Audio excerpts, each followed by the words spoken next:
তিনি বাইরে ঘুরে বেড়াতেন, 4-5 দিন জল জমে থাকতো। এবার দুর্গাপুজোর সময় আপনারা দেখেছিলেন যে সাংঘাতিক ঝড় বৃষ্টি হয়ে গেল। পুজো কমিটিগুলো ভাবছিল কি করে পুজো করব। আমি সব কটাকে রাস্তায় নামালাম, আর আমি বললাম আমি কোনো কথা শুনতে চাই না, 6 ঘন্টার মধ্যে জল ক্লিয়ার হবে। কিন্তু গঙ্গাগুলো ভর্তি, জলটা নিয়ে আপনি ফেলবেন কোথায়?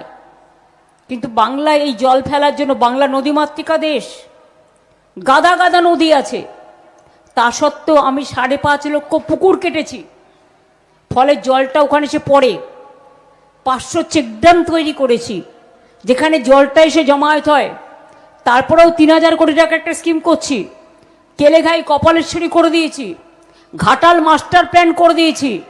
গঙ্গাসাগরে লোকে পায়ে করে, জলে করে যায়, নৌকোয় করে, লঞ্চে করে। সেই জন্য লোকে বলতো আগে সব সাগর বারবার, গঙ্গাসাগর একবার। এখন দেখে আসুন, 3টে হেলিপ্যাড, কটেজ, আশ্রম টাশ্রম সব এমন করে দিয়েছি, আর বীজটাও করে দিচ্ছি। 10 বছর কেন্দ্রীয় সরকারের পায়ে পড়েছি, করেনি। আমরা যা তো করতে হবে না তোদের, অনেক হয়েছে যা। ইলেকশনের সময় ভাষণ দাও তোমরা, আপনারা ইলেকশনের সময় ভাষণ দিন, আপনাদের করতে হবে না, আমাদের ক্ষমতা আছে। আমি 1,500 কোটি টাকা দিয়ে L&T অলরেডি কাজ শুরু করে দিয়েছে। গঙ্গাসাগরের ব্রিজও তৈরি হচ্ছে। 2 বছরের মধ্যে দেখবেন আপনাকে আর জল পেরিয়ে যেতে হবে না, আপনি স্যাট করে চলে যাবেন, স্যাট করে চলে আসবেন। অনেক করা হয়েছে। দক্ষিণেশ্বরে স্কাইওয়াক দেখেছেন? কে করেছে? আমি করে দিয়েছি। লাইট অ্যান্ড সাউন্ড দেখেছেন? আমি করে দিয়েছি। কালীঘাটে দেখেছেন স্কাইওয়াক? কে করে দিয়েছে? আমি করে দিয়েছি। মাতারার মন্দিরে রিসেন্ট গেছেন? দেখে আসুন কি ছিল আর কি হয়েছে। বক্রেশ্বর শিব, ভোলে বাবা পার করেগা মন্দির, ভোলে বাবা পার করেগা Tarakeswar development board, Tarapith development board, এরা নিজেরা কেয়ার নেয়। ফুলফুলা শরীফ ডেভেলপমেন্ট বোর্ড,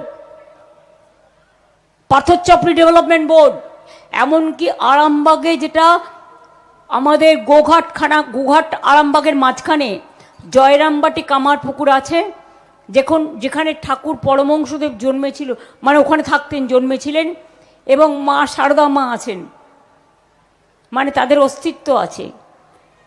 তাদেরও উন্নয়ন করার জন্য 10 কোটি টাকা দিয়েছি। এই স্বামী বিবেকানন্দের বাড়ি জানেন? ডক্টর সুব্রত মৈত্র আজ বেঁচে নেই। তিনি একদিন রাত 11টা আমায় ফোন করলেন, করে বললেন, দিদি স্বামী বিবেকানন্দের বাড়িটা প্রমোটিং হয়ে যাচ্ছে। আমি বললাম সে কি, ওনার বাড়ি প্রমোটিং হচ্ছে? বললো হ্যাঁ, সিমলা স্ট্রিটে। আমি পরের দিন, সেই দিন রাত্রিরে কাজ আটকালাম, এবং পরের দিনের মধ্যে গভর্নমেন্টের টাকা দিয়ে বাড়িটা কিনে নিলাম। নিয়ে বললাম যাও স্বামী বিবেকানন্দের বাড়িকে সব রামকৃষ্ণ মিশনকে দিয়ে দাও। আমি দার্জিলিংয়ে গিয়ে শুনলাম, আমরা সবাই জানি সিস্টার নিবেদিতা মারা গিয়েছিলেন দার্জিলিংয়ে, দেশবন্ধু চিত্তরঞ্জন দাসও। কিন্তু সিস্টার নিবেদিতা যে বাড়িটা ছিলেন, সেই বাড়িটা বিমল গুরুংরা দখল করে নিয়েছিলেন। আমি এবার এখান থেকে বেলুর মঠ থেকে 2জন সাধু নিয়ে গেলাম, ওদের ডাকলাম, ডেকে বললাম এই কি করে দেবে বলো, আমি চাই বাড়ি ফেরত, এটা একটা হেরিটেজ। তখন বলল क्या करेगा, এ करेगा, ও करेगा। বলে कोई बात नहीं है, अभी करना पड़ेगा। বলে আমি একটা ইউথ হস্টেল ছিল 3তলা বিল্ডিং, বললাম ট্রান্সফার করো, তুমি চলে যাও ওখানে, আর নিবেদিতার বাড়ি ফিরিয়ে দাও রামকৃষ্ণ মিশনকে।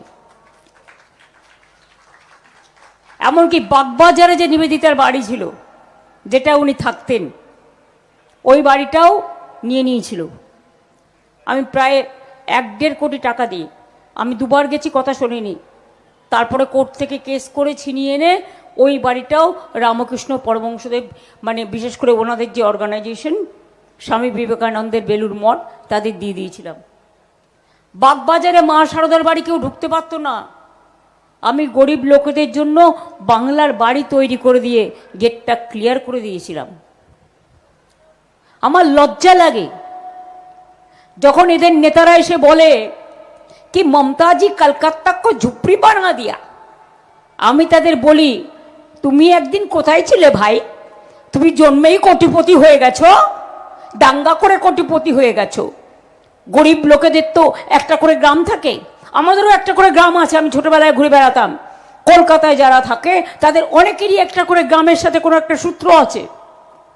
ভাই কেউ হকার হবে, কেউ রিক্সাওয়ালা হবে, কেউ, ওটা আমরা ঝুপড়ি বলি না এখন, এটা আমাদের সৌজন্যতা নয়, ওটার নাম আমি পাল্টে দিয়েছি, ওটার নাম উত্তরণ। ওখান থেকে ছেলে মেয়েরা MA পাস করছে, BA পাস করছে, ডাক্তার হচ্ছে, ইঞ্জিনিয়ার হচ্ছে। খবর রাখো, বল তোমরা ঝুপড়ি দেখলেই আগুন লাগাও। আমরা এটা করি না, আমরা ভালোবেসে তাকে উঁচুতে ওঠাই। দেখবেন সব বস্তির নাম হয়ে গেছে উত্তরণ, এবং বাংলার বাড়ি করে দেওয়া হচ্ছে। যাদের জমি এবং যারা ভাড়াটে তাদের নিয়ে একটা প্ল্যান করা হয়েছে, দয়া করে 4-5 তলার বাড়ি করে দেবে, সবাই মিলে একসাথে যে যে ছিল সে সেই থাকবে, যাতে কোনো দিন তাদের সরাতে না পারে। এই প্ল্যানও তৈরি হয়ে গেছে এবং চলছে, অনেক জায়গায় হয়েছেও। কাজেই যারা বড় বড় কথা বলেন, গান্ধীজিকে মারতে গিয়ে তো 3টে বুলেট ছুঁড়েছিলেন। এবার আমি আপনাদের বলি, আমি মোদিজিকে 3টে বুলেটের উত্তর চাইব। এটা গণতন্ত্রের বুলেট, খুন খারাপি নয়, শান্তির।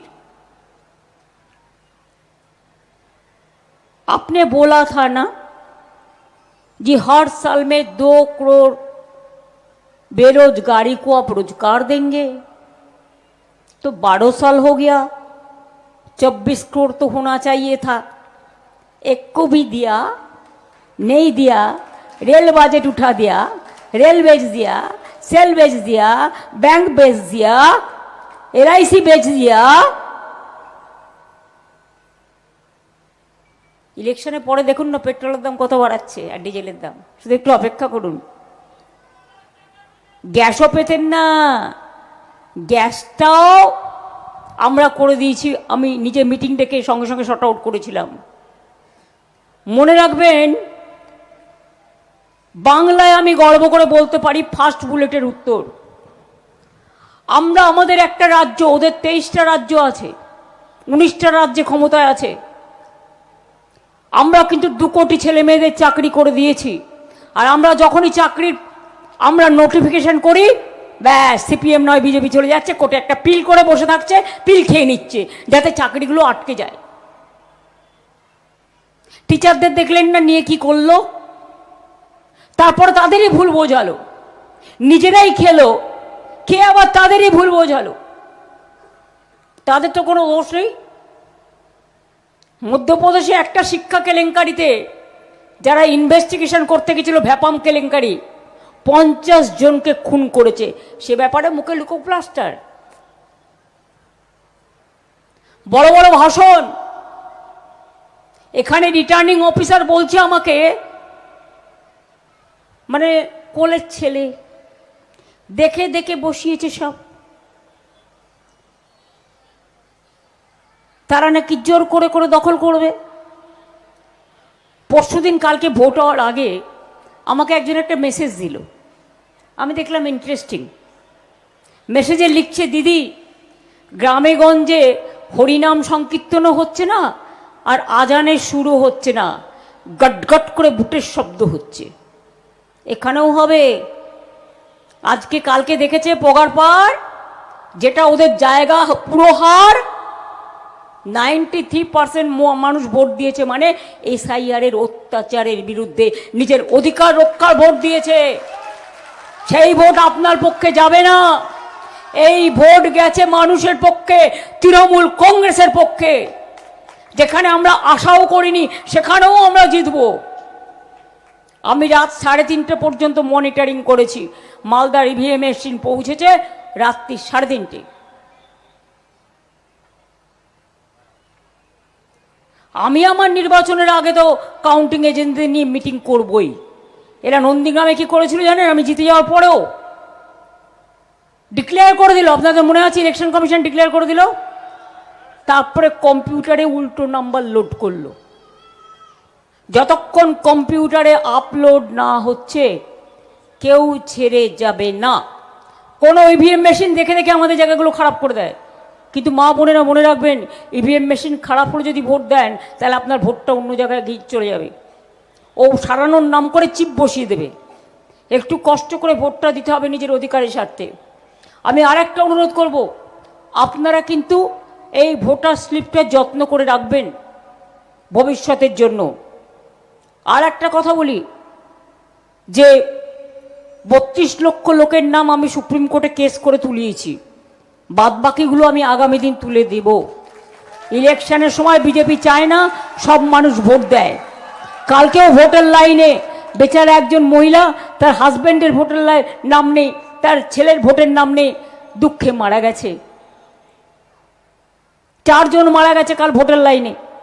গরমে গরম সহ্য করতে পারেনি, সব মেশিন খারাপ করে বসে থাকছে। 2 লক্ষ পুলিশ নিয়ে এসছে, সব বাইরের। অবজারভার মানে কি? কনজারভার। কনজারভেন্সি আছে জানেন তো, কর্পোরেশনের একটা ডিপার্টমেন্ট, রাস্তাঘাট পরিষ্কার পরিচ্ছন্ন করে রাখে। আর এরা মানুষের ভোট পরিষ্কার করার জন্য এসছে, যাতে ওয়াশিং মেশিনে ঢুকিয়ে দেওয়া যায়। একটা নিয়ম মানছে না, একটা সিস্টেম মানছে না। ওদের নেতা বলছে, mister home minister, I respect your chair, not you, but can you speak like this? কি বলেছেন? সব কটাকে নিচে ঝুলিয়ে মাথাটা ওপরের দিকে তুলে তাদের সব কটাকে পেটানো হবে। এত বড় সাহস তোমার? তুমি এই চেয়ারে বসে, you are a home minister, don't forget that, and you are asking for killing the people. Is it not the terms of crime? Is it not? এটা ক্রিমিনাল অফেন্স নয়? তখন যদি আপনি কমপ্লেন করেন, ভ্যানিশ সব উড়িয়ে দেবে। প্রধানমন্ত্রী আর চলে গেলেন সকালবেলা নৌকা বিহার। ছবি তো তুলতে হবে ভাই, ছবি না তুলতে পাগল হয়ে যায়। আমি তো খুশি যে গঙ্গাটা দেখে গেছে ক্লিন গঙ্গা, নৌকা চড়ে সকালবেলায় মর্নিং ওয়াকের কাজটা হয়ে গেছে। কিন্তু আমি রিকোয়েস্ট করব, একবার দিল্লিতে যমুনা, গঙ্গার ভাই যমুনা, যমুনা নদীতে ডুব দিয়ে আসুন তো। मेहरबानी करके अब যমুনা में डूब के आइए। যমুনা তো পলিউটেড। একটা দিল্লিতে একটা রিভার, গঙ্গার বোন যমুনা, তাকে প্রোটেক্ট করতে পারে না। আমি যদি আপনাদের জিজ্ঞেস করি, আমার দ্বিতীয় বুলেট বলেছিল ব্যাংকের অ্যাকাউন্টে সবাইকে 15 লাখ টাকা করে দেবে, 1 পয়সাও কেউ পেয়েছেন? If I am wrong please correct मी। আপনারা বলতে পারেন, आपको बोलने का हक है। থার্ড, নোটবন্দি করে বলেছিলেন ব্ল্যাক মানি সব ফিরিয়ে নিয়ে আসবেন। কোনো ব্ল্যাক মানি ফিরিয়ে আনতে পেরেছেন? পারেননি। উপরন্ত মা বোনেদের ভান্ডার চলে গেল। সব মা বোনেরাই কিছু জমিয়ে রাখে। কেন রাখে? যদি কখনো স্বামী অসুস্থ হয়ে পড়ে, যখন বাচ্চারা অসুস্থ হয়ে পড়ে, যখন অতিথি চলে আসে, যখন লিমিটেড টাকা খরচা হয়ে যায়, তখন কিছু জমিয়ে সঞ্চয় করে রাখে ভবিষ্যতে কাজ করবার জন্য। নোটবন্দির যখনই ঘোষণা করেছে তার 8 ঘন্টার মধ্যে I am the first one, আমি বলেছিলাম এটা মানুষের ক্ষতি করে দিল। কেন জানেন? এটা মেয়েদের আর বাচ্চাদের কাছ থেকে আমি কথা নিই। আমি দেখলাম নোটবন্দি হওয়ার সাথে সাথে অভিষেকের মা আমার ঘরে ছুটে এলো। ছুটে এসে বললো, দিদি এটা কি হচ্ছে? তার মানে আমরা 1 টাকাও রাখতে পারবো না, তারা কাল থেকে বাজার খরচা চলবে কোত্থেকে? পরে দেখলাম আরেকটি মেয়ে, কর্ণাটকের মেয়ে, থাকে আমাদের ওখানে, এসে বললো, दीदी मेरे को 200 रुपया दीजिए ना। बोला क्या करोगे? बोले कल से तो रुपया नहीं चलेगा, तो हम क्या करेगा, ये तो सब जमा ले लेगा। সেই দিন আমি ভেবেছিলাম মেয়েদের লক্ষ্মীর ভান্ডার করা উচিত, কারণ ওরা লক্ষ্মীর ভান্ডার কেড়ে নিয়েছে। এই লক্ষ্মীর ভান্ডার গড়ে দিতে হবে।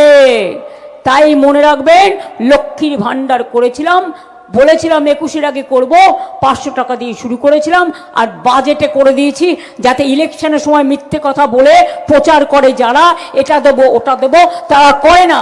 তাই আমরা করে দিয়েছি 1500 এবং 1700। আমার প্রায় 2.5-3 কোটি মেয়েরা পায়। ফেব্রুয়ারি পর্যন্ত যারা অ্যাপ্লিকেশন করেছে সবাই পেয়েছে। আগামী দিন জেনে রাখুন, আজীবন পাবেন, যত দিন থাকবেন পাবেন। যুবসাথী প্রকল্পে যারা আবেদন করেছেন, এটা ভিক্ষা ভাতা নয়। অনেক ছেলেমেয়েরা মাধ্যমিক পাশ করার পরে, হয়তো সব বাড়ির তো অবস্থা সমান নয় বলুন, কিছু তো সাধারণও আছে, স্কলারশিপ থাকলেও তাদেরও তো একদিন ক্যান্টিনে খেতে ইচ্ছে করে, তাদেরও তো একটু ঘুগনি খেতে ইচ্ছে করে। তারা টাকাটা পাবে কোত্থেকে? তার বাবা মা সংসার চালাতে, তাও তো এখন দেখবেন কাজের লোক পাবেন না। কেন বলুন তো? বিনা পয়সায় রেশন, স্বাস্থ্য বিনা পয়সায়, পড়াশুনো বিনা পয়সায়, এমনকি বাচ্চাদের স্কুলের ড্রেস থেকে শুরু করে, জুতো থেকে শুরু করে, মিড ডে মিল থেকে শুরু করে সবটাই আমরা দিই। কারণ আমরা ছোটবেলায় কিছু পাইনি, এটা আমায় শিক্ষা দিয়েছে। জানেন, আমি একদিন আউস গ্রামের পাশ দিয়ে যাচ্ছিলাম, রাস্তা দিয়ে দেখি অনেকগুলো পুচকে পুচকে বাচ্চা 1-2 পড়ে খালি পায়ে দাঁড়িয়ে আছে রোদ্দুরের মধ্যে। আমি জিজ্ঞেস করলাম, তারা তপশিলি বাচ্চা। আমি বললাম, তোমরা জুতো পরোনি? বললো, আমাদের তো জুতো নেই। আমি সঙ্গে সঙ্গে ফোন করে এডুকেশন মিনিস্টারকে বললাম, এই মাস থেকে যেন বাচ্চাদের বুট জুতো দেওয়া হয় এবং তাদের ড্রেসও যেন দেওয়া হয়। পড়াশুনোর ব্যাগ থেকে শুরু করে, ড্রেস থেকে শুরু করে, মিড ডে মিল থেকে শুরু করে সব দিই আমরা। গ্রামের সবাইকে ক্লাস 9-এ উঠলে, শহরে তো সাইকেল ব্যবহার হয় না, সবাইকে বিনা পয়সার সাইকেল দিই। আর ক্লাস 11-এ উঠলেই সবাই 10,000 টাকা পায় স্মার্টফোন কেনার জন্য, যাতে তার পড়াশোনায় সাহায্য হয়। গতবার বলেছিলাম স্বাস্থ্যসাথী করব, লক্ষ্মীর ভাণ্ডার করব, দুয়ারে সরকার করব, 10 লাখ টাকা স্টুডেন্টদের স্মার্ট কার্ড করব, সবটা করে দিয়েছি। এবারেও বলে যাচ্ছি, যুবসাথী স্কিম চলবে, আমি তাদের কর্মসংস্থানের ব্যবস্থাও করে দেব। কারণ Bangla, now Bengal become the industrial destination number 1। 6টা ইকোনমিক করিডোর হচ্ছে, বাংলায় ইন্ডাস্ট্রি ভরে গেছে। আমার কথা বিশ্বাস করতে হবে না, আপনারা হাওড়া থেকে হুগলি পর্যন্ত গিয়ে একদিন ঘুরে আসুন, বেশি দূর যেতে হবে না। হাওড়া থেকে একদম দিল্লি রোড হয়ে আপনারা ওই সিঙ্গুর হয়ে একটু ওই পালসিট পর্যন্ত যান, মেমারির আগে পর্যন্ত। আর যদি ল্যাংচা খেতে চান তো ল্যাংচা মহল পর্যন্তও যেতে পারেন। নিজেরা দেখে আসুন, দুপাশ ভর্তি হয়ে গেছে। সিলিকন ভ্যালি আইটি সেক্টর বেঙ্গলে সবচেয়ে বেশি হয়েছে। ফ্লিপকার্টের মার্কেট থেকে শুরু করে অনেক বড় বড় বিজনেস বেঙ্গলে হয়েছে। এমনকি ট্রেডার্সদের জন্য, দোকানদারদের জন্য কেউ ভাবতো না, তাদের উপরে শুধু জুলুম হতো। তাদের জন্য সব ডিস্ট্রিক্টে ট্রেডার্স কমিটি তৈরি করে দেওয়া হয়েছে, চেম্বার্স কমিটিকে তৈরি করে দেওয়া হয়েছে। 6টা ইকোনমিক করিডোর হচ্ছে বেঙ্গলে। আর একটা আপনাদের বলবো, কি হয়নি কলকাতায়? ধনধান্যে কোথায়? ভবানীপুরে। সৌজন্য কোথায়? ভবানীপুরে। সম্পন্ন কোথায়? ভবানীপুরে। সুলগ্ন কোথায়? ভবানীপুরে। পিজি হসপিটালের উডবান নিউ বিল্ডিং থেকে শুরু করে এগুলো কোথায়? ভবানীপুরে। ও উত্তীর্ণও তো আছে, শিল্পান্নও আছে। আলিপুর মিউজিয়ামকে, আলিপুর জেলকে আলিপুর মিউজিয়াম করে দিয়েছি, আর আলিপুরের জেলটাকে পদ্মপুকুর বাড়ির পুকুরে দিয়ে দিয়েছি। সব জায়গায় আগেকার ছেলেমেয়েরা মিউজিয়ামে কত কি জিনিস আছে, আপনারা কি দেখে আসবেন, সব সাজিয়ে দেওয়া হয়েছে। বাকিটা কোথায় আছে? বাকিটা কোথায় আছে? কলকাতায় যখন আমি ওই 3 রকমের লাইট ট্রাঙ্গুলার যেগুলো লাগাতে